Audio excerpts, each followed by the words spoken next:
Assalamualaikum warahmatullahi wabarakatuh. Perkenalkan, nama saya Alvina Reza Amelia, kelas 12 IPA 5, absen 6. Di sini saya akan menjelaskan tentang laporan keuangan.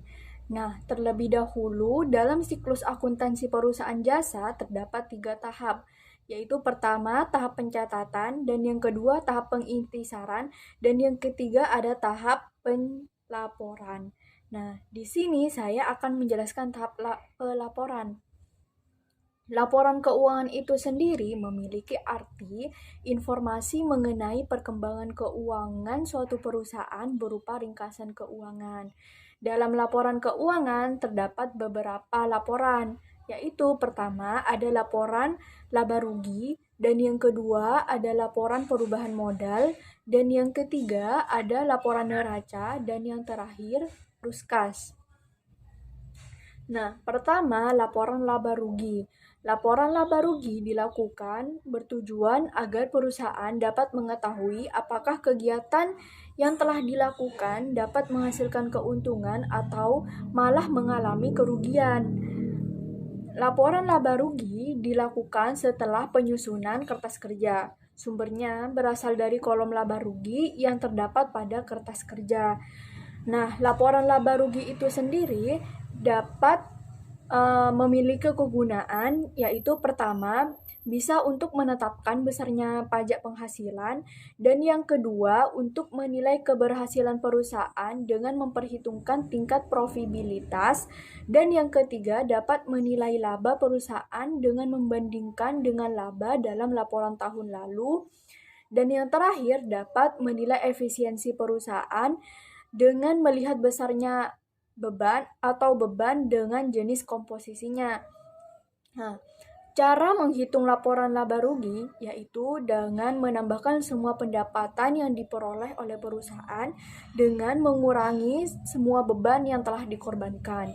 Jika pendapatan lebih besar daripada beban, maka perusahaan tersebut mendapatkan laba atau untung.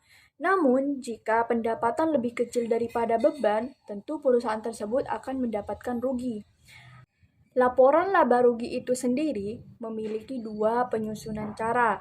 Yang pertama ada single step dan yang kedua ada multiple step. Nah, apakah perbedaan dari penyusunan dua cara tersebut? Pertama, single step. Single step yaitu semua jenis pendapatan, pendapatan usaha, luar usaha, dan lain-lain disusun dan dijumlahkan dalam satu kelompok. Kemudian disisihkan dengan jumlah semua jenis beban.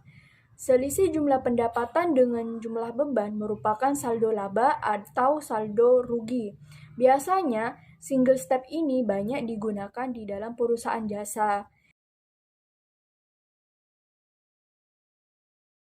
Nah, yang kedua ada multiple step. Nah, multiple step ini penyusunan laporan laba rugi dalam bentuk ini disusun secara bertahap mulai dari kelompok pendapatan dan beban usaha, pendapatan luar usaha, dan beban luar usaha, sampai dengan kelompok pendapatan lain-lain dan beban lain-lain. Biasanya, multiple step ini banyak digunakan di perusahaan industri. Setelah laporan laba rugi, yang kedua itu ada laporan perubahan ekuitas atau laporan perubahan modal. Nah, laporan perubahan modal dibuat dengan tujuan agar perusahaan dapat mengetahui bagaimana pengaruh laba atau rugi dan prive yang ada dapat mempengaruhi modal perusahaan yang ada. Nah, jika laba, maka modal akhir sama dengan modal awal ditambah laba dikurangi prive.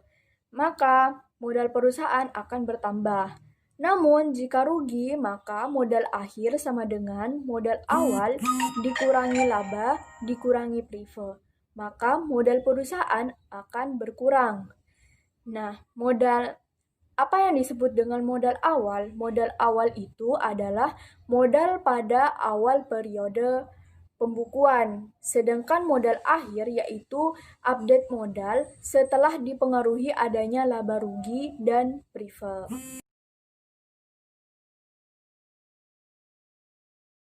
Nah, selanjutnya ada laporan neraca.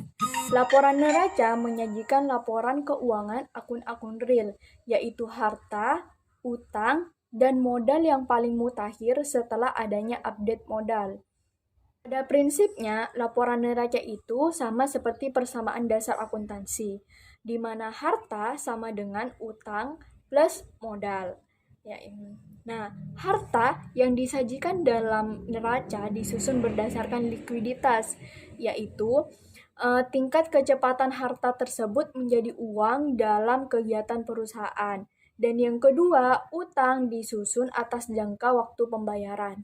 Dan yang terakhir, modal disusun berdasarkan tingkat kekekalan atau lamanya bertahan dalam perusahaan.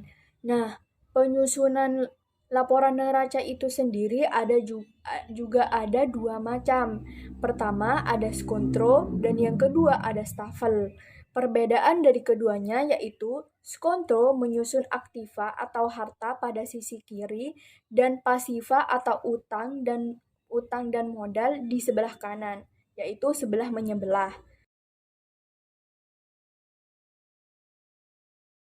Jika stafel yaitu sering disebut bentuk laporan, yaitu menempatkan aktiva atau harta pada bagian atas neraca dan kemudian pasiva utang atau modal di bagian bawahnya. Contohnya seperti ini.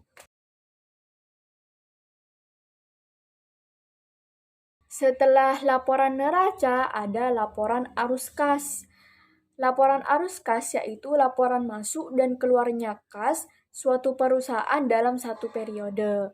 Perusahaan harus memiliki uang yang cukup dalam membiayai operasional perusahaan. Nah, aktivitas perusahaan itu sendiri ada aktivitas operasi, aktivitas investasi, dan yang terakhir ada aktivitas pendanaan. Aktivitas operasi yaitu aktivitas perusahaan dalam memperoleh penerimaan. Dan yang kedua ada aktivitas investasi yaitu aktivitas membeli aktiva tetap serta investasi dan pinjaman pada perusahaan lain.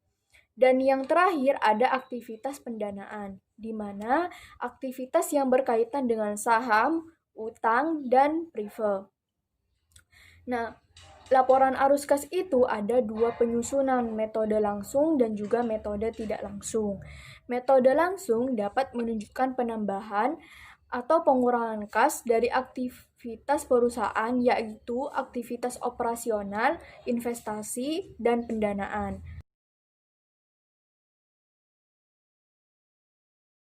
Sedangkan metode tidak langsung yaitu tidak diawali laba bersih. Selanjutnya, saldo tersebut digabungkan dengan pos-pos yang menambah dan menguranginya untuk mengetahui kekurangan arus kas dari kegiatan operasional.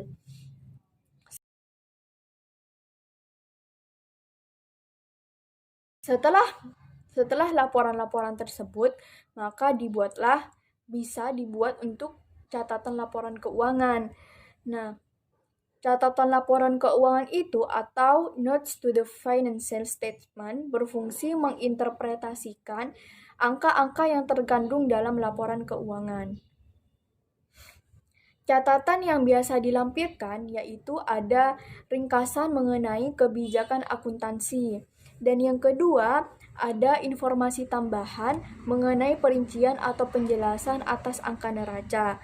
Dan yang ketiga, ada informasi tentang komponen-komponen yang tidak dapat dilaporkan dalam laporan keuangan. Dan yang terakhir, ada informasi pelengkap lainnya berupa informasi mengenai segmen bisnis perusahaan. Hendaknya catatan laporan keuangan ini disajikan secara transparan dan akurat selama satu periode akuntansi agar memudahkan pemakai informasi akuntansi mengetahui kondisi keuangan dan kinerja suatu perusahaan.